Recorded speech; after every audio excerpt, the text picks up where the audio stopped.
បងប្អូននៅក្នុងជំនឿគ្រឹះបរិស័ទយើងបើសិនជាមាន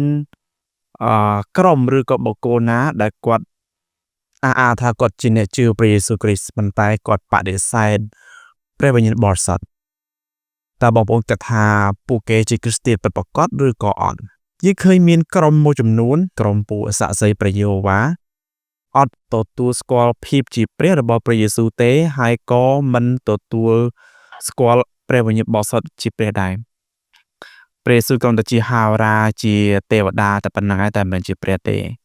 ហើយព្រះវិញ្ញាណបរិសុទ្ធមិនមែនជាព្រះទេគេថាព្រះវិញ្ញាណបរិសុទ្ធគឺជាធម្មពលអីចឹងទៅយើងមិនអាចខ្លាចជាគ្រឹះបរិសុទ្ធដោយពុំមានព្រះវិញ្ញាណបរិសុទ្ធបានទេពីព្រោះយើងឃើញថាក្នុងព្រះគម្ពីរបានបញ្ជាក់ថាព្រះវិញ្ញាណបរិសុទ្ធគឺជាអំណោយទានដល់អស់អ្នកណាដែលទទួលជឿលើព្រះយេស៊ូវគ្រីស្ទព្រះវរបិតាព្រះរាជបុត្រាបានចាត់ទ្រង់មកឲ្យគង់នៅក្នុងជីវិតអស់អ្នកដែលទទួលជឿលើព្រះយេស៊ូវគ្រីស្ទយើងឃើញពួកសាវកព្រះវិញ្ញាណបរិសុទ្ធបានស្ថិតពួកសាវកក្នុងការធ្វើការអស្ចារ្យក្នុងការប្រោះជំងឺក្នុងការនិយាយភាសាដទៃក្នុងការដែលនិយាយរួមទៅកិច្ចការដែលពួកសាវកបានសរសេរព្រះគម្ពីរសុទ្ធសឹងតែជាអំណាចនៃព្រះវិញ្ញាណបរិសុទ្ធបណ្ដាលឲ្យតែងនៅក្នុងជីវិតរបស់ពួកគេអញ្ចឹងព្រះវិញ្ញាណបរិសុទ្ធមិនមែនជាអ្វីមួយដែលយើងត្រូវបដិសេធទេព្រះគម្ពីរបានប្រាប់ច្រើនដងថាព្រះវិញ្ញាណបរិសុទ្ធគឺជាព្រះអង្គគឺជាព្រះអង្គគឺជាអង្គមួយដែលស្មើនឹងព្រះវរបិតាព្រះអង្គជាអង្គមួយដែលស្មើនឹងព្រះរាជបុត្រាយើងទោះបីជាយើងឃើញអង្គព្រះវិញ្ញាណបរិសុទ្ធនៅក្នុងបើយើងរាប់ព្រះវរបិតាព្រះរាជបុត្រានិងព្រះវិញ្ញាណបរិសុទ្ធ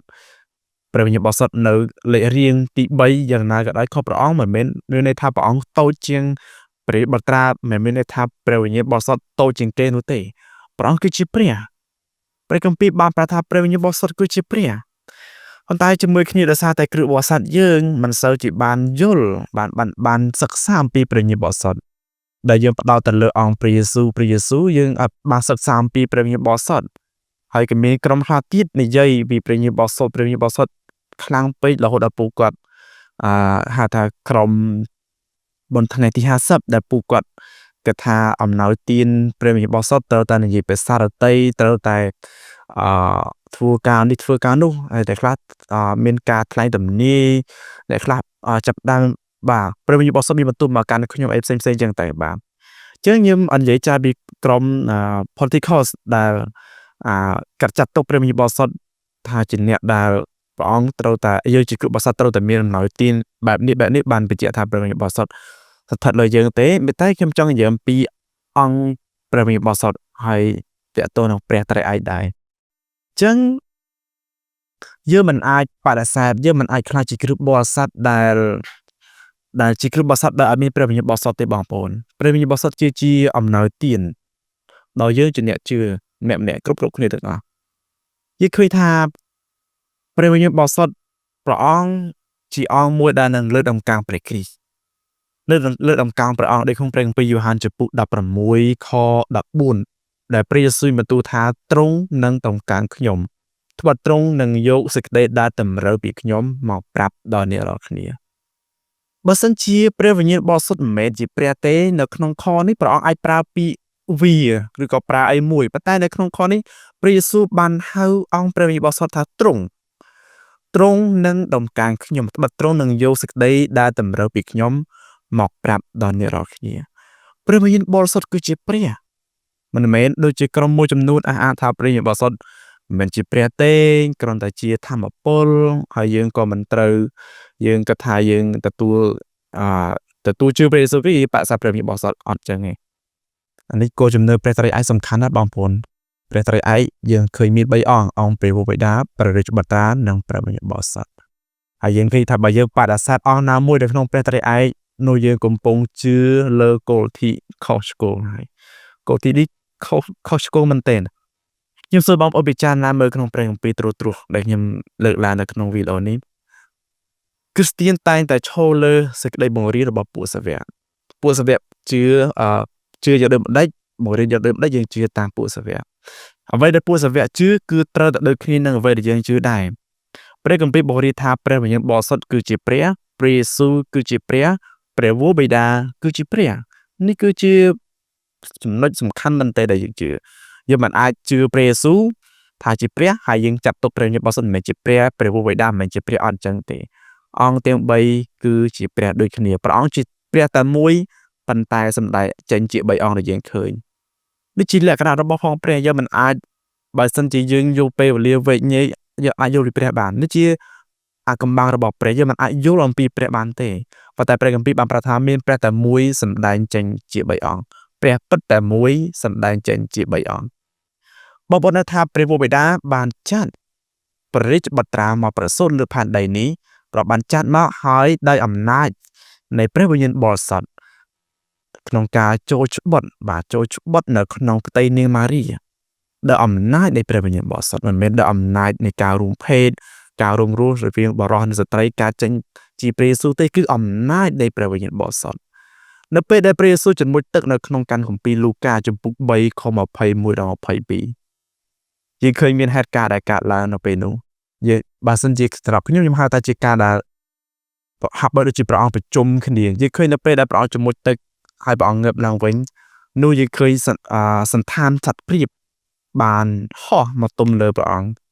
ដែលជាការបង្ហាញអំពីព្រះវិញ្ញាណបរិសុទ្ធមកស្ថិតលើព្រះអង្គហើយយើងក៏បានឮសំឡេង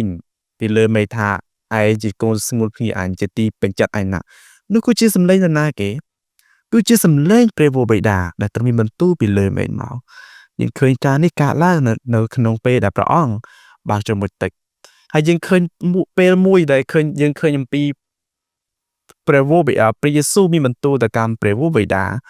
ហើយនៅក្នុងព្រះគម្ពីរយូហានចំពុក17ខ1បងប្អូនអានទៅឃើញហើយព្រះយេស៊ូវមានបន្ទូលទៅកាន់ព្រះវរបិតាអធិដ្ឋានទៅកាន់ព្រះវរបិតាហើយយើងឃើញអំពីសាច់រឿងនៅក្នុងដល់ពេលដែលព្រះយេស៊ូវបានសុគតនៅលើចស្ការមុននឹងព្រះអង្គសុគតព្រះអង្គបានស្រែកឡើងជាខ្លាំងថាអោព្រះវរបិតាអើយទូលបង្គំសូមប្រគល់វិញ្ញាណដល់ព្រះហស្ថទ្រង់វិញការមានបន្ទូលពាក្យទាំងនេះរួចហើយនោះទ្រង់ផុតដង្ហើមទេព្រះអង្គគម្ពីរមានបន្ទូលទៅកាន់ព្រះវរបិតារបស់ផងព្រះអង្គដូច្នេះនៅក្នុងខគម្ពីរផ្សេងទៀតដែលបញ្ជាក់ថាព្រះវរបិតាស្រឡាញ់ព្រះរាជបុត្រាព្រះវរបិតាស្រឡាញ់ព្រះរាជបុត្រាយើងឃើញថាព្រះនិងព្រះស្រឡាញ់គ្នាព្រះវរបិតាស្រឡាញ់ព្រះរាជបុត្រាហើយនេះយើងឃើញនៅក្នុងព្រះវរបិតាគង់នៅក្នុងព្រះយេស៊ូវគង់នៅក្នុងព្រះវរបិតាហើយនៅក្នុងយូហានចំពុក10ខ30ព្រះយេស៊ូវមានទូលតែម៉េចខ្ញុំនិងព្រះវរបិតាគឺតែមួយព្រះអង្គទេខ្ញុំធ្លាប់សួរឪពុកខ្ញុំអំពីព្រះវរបិតាគឺថាអត់សូវយល់អំពីព្រះវរបិតាមកព្រះយេស៊ូវបងប្អូនចាំសាច់រឿងមួយនៅក្នុងព្រះគម្ពីរយូហានដែលខ្ញុំបាននៅក្នុងនេះអំពីលោកភីលីបតែបានសួរទៅកាន់ព្រះយេស៊ូវបាទខ្ញុំអត់ដឹងថានៅក្នុងចំពុកណាតែខ្ញុំចាំថាភីលីបបានសួរទៅកាន់ព្រះយេស៊ូវសូមឲ្យព្រះយេស៊ូវបង្ហាញព្រះវរបិតាឲ្យគាត់ឃើញផងព្រះយេស៊ូវថាខ្ញុំនៅជាមួយនឹងអ្នករកគ្នាយូរដល់ប៉ុណ្ណេះមិនដឹងថាឃើញខ្ញុំដូចឃើញព្រះវរបិតាអញ្ចឹងព្រះវរបិតានិងព្រះយេស៊ូវមានលក្ខណៈដូចគ្នាឃើញព្រះអង្គដូចជាឃើញព្រះវរបិតាអញ្ចឹងដូច្នេះហើយបានជាព្រះយេស៊ូវមានបន្ទូលនៅក្នុងយូហានចំពុក14ខ10ដល់ខ11ខ្ញុំអានជូនទៅនៅក្នុងខគម្ពីរនេះតើអ្នកមិនជឿថាខ្ញុំនៅក្នុងព្រះវរបិតាហើយព្រះវរបិតាគង់នៅខ្ញុំទេឬអីទាំងពាក្យដែលខ្ញុំប្រាប់ដល់អ្នករាល់គ្នានោះខ្ញុំមិនមែនប្រាប់ដោយអាងខ្លួនខ្ញុំទេគឺជាព្រះវរបិតាដែលគង់ក្នុងខ្ញុំទ្រង់ធ្វើការទាំងនោះវិញតើអ្នកមិនជឿថាខ្ញុំនៅក្នុងព្រះវរបិតាហើយព្រះវរបិតាគង់នៅក្នុងខ្ញុំទេឬអី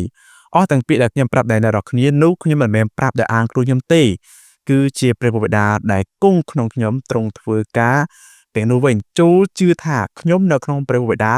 ហើយព្រះវរបិតាក៏គង់នៅក្នុងខ្ញុំពុំនោះសោតឲ្យជឿខ្ញុំដោយព្រោះការទាំងនោះឯងចា៎ព្រះយេស៊ូវបានបញ្ជាក់ថាព្រះអង្គគង់នៅក្នុងព្រះវរបិតាគង់នៅក្នុងទ្រង់នេះគឺជាលក្ខណៈរបស់ផងព្រះអង្គយើងមិនអាចយល់បានអំពីព្រះតែព្រះអង្គប្រាប់ថាព្រះអង្គនិងព្រះវរបិតាគឺតែមួយព្រះអង្គទេនេះបើយើងនិយាយមិនចឹងគឺព្រះវរបិតាស្រឡាញ់ព្រះរាជបុត្រាព្រះវរបិតាមានបន្ទូលថានេះជាកូនស្ងួនភ្ងាអញជាទីពេញចិត្តឯណាគឺសំដៅទៅលើអង្គព្រះរាជបុត្រាជាទីបញ្ចាំជាទីដែលព្រះអង្គពេញចិត្តចំពោះអ្វីដែលព្រះអង្គធ្វើគឺកិច្ចការរបស់ព្រះយេស៊ូវធ្វើព្រះអង្គធ្វើឥតខ្ចោះប៉ុន្តែកិច្ចរបស់ព្រះអង្គឥតខ្ចោះមែនទែនគ្មានកន្លែងណាដែលអាចរកបន្ទោសបានជាយើងអំពីព្រះវិញ្ញាណបរិសុទ្ធនៅក្នុងការបង្កើតផ្ទៃមេឃនិងផែនដីព្រះអង្គក៏មានចំណែកនៅក្នុងការបង្កើតដែរ មេថាព្រះបង្កើតព្រះវិញ្ញាណបរិសុទ្ធអត់ធ្វើអីទេនៅក្នុងផែនការបង្កើតនៅក្នុងផែនការសង្គ្រោះរបស់ផងព្រះអង្គទាំង3តែងតែមានចំណែកតែងតែមានការងារតែងតែមានទូនាទីនៅក្នុងការរួមចំណែកទាំងផែនការសង្គ្រោះទាំងផែនការប្រលោះរបស់យើងទាំងសម្បីតែការប្រសូតរបស់ផងព្រះអង្គក៏មានដំណើរការនៅក្នុងផែនការរបស់ផងព្រះអង្គដែរបើយើងឃើញនៅក្នុងព្រះគម្ពីរលោកុបាទចំពុក1ខ1យើងឃើញអំពីខ1ខ2យើងឃើញថាព្រះវិញ្ញាណបានរេរានៅលើទឹកអង្គព្រះវិញ្ញាណបរិសុទ្ធហើយបើសិនជាខ្ញុំសង្ខេបទេហើយបើសិនជាបងប្អូនមើលនៅក្នុងយោបចំពុក26ខ13ព្រះវិញ្ញាណបានតុបតែងផ្ទៃមេឃ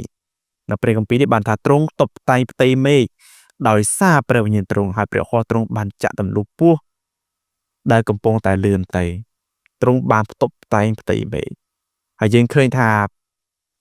ពួកសាវកបានទទួលនៅព្រះវិញ្ញាណបរិសុទ្ធហើយមានអំណោយទានក្នុងការដែលនិយាយភាសារតីក្នុងការដែលបណ្ដាលឲ្យតែងព្រះគម្ពីរយើងដែលថាព្រះគម្ពីរដែលយើងមានជា66កាន់ដែលយើងមាននៅក្នុងឥឡូវនេះគឺព្រះវិញ្ញាណបណ្ដាលឲ្យតែងព្រះវិញ្ញាណបរិសុទ្ធបណ្ដាលឲ្យតែងព្រះគម្ពីរហើយយើងឃើញថាអ្នកដែលកុហកដល់ព្រះវិញ្ញាណបរិសុទ្ធគឺកុហកដល់ព្រះដោយនៅព្រះគម្ពីរកិច្ចការចំ5ខ3ដល់ខ4និយាយអំពីសាច់រឿង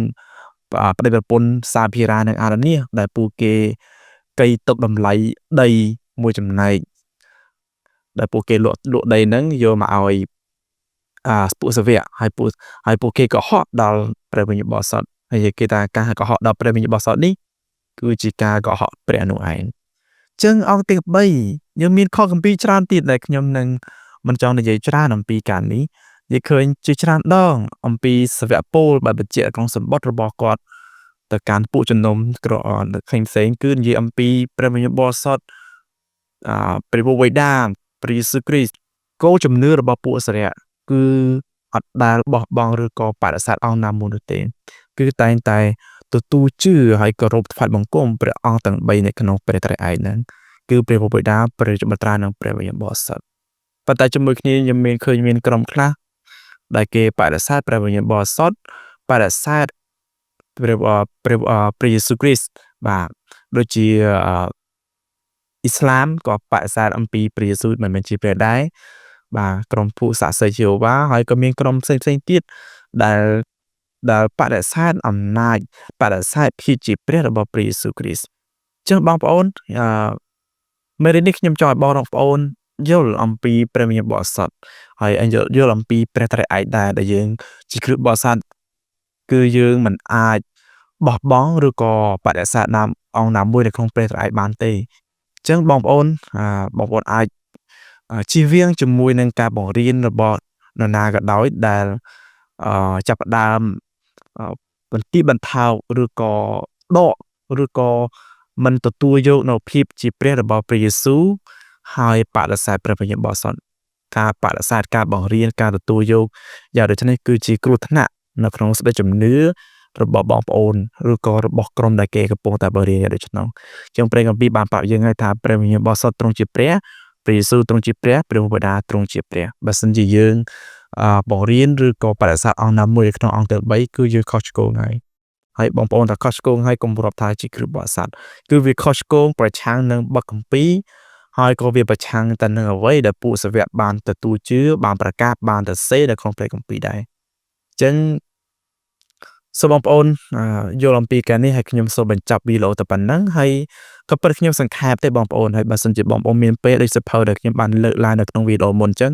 យ៉ាងពីព្រះវិញ្ញាណបរិសុទ្ធបងប្អូនគួរតែទិញអានហើយស្វែងយល់អំពីព្រះវិញ្ញាណបរិសុទ្ធបន្ថែមទៀតបើយើងរស់នៅយើងយល់យើងបានដឹងអំពីកិច្ចការរបស់ព្រះវិញ្ញាណបរិសុទ្ធហើយយើងរស់នៅក្នុងជីវិតជាគ្រិស្តបរិស័ទយើងក៏មានព្រះវិញ្ញាណបរិសុទ្ធដឹកនាំក្នុងជីវិតរបស់យើងដែរហើយយើងក៏មានផលផ្លែនៃព្រះវិញ្ញាណបរិសុទ្ធដែលបានចែងនៅក្នុងព្រះគម្ពីរកាឡាទីចំពោះ5ខ22 23អញ្ចឹងបានឃើញអំពីផលផ្លែនៃព្រះវិញ្ញាណបរិសុទ្ធដែលស្ថិត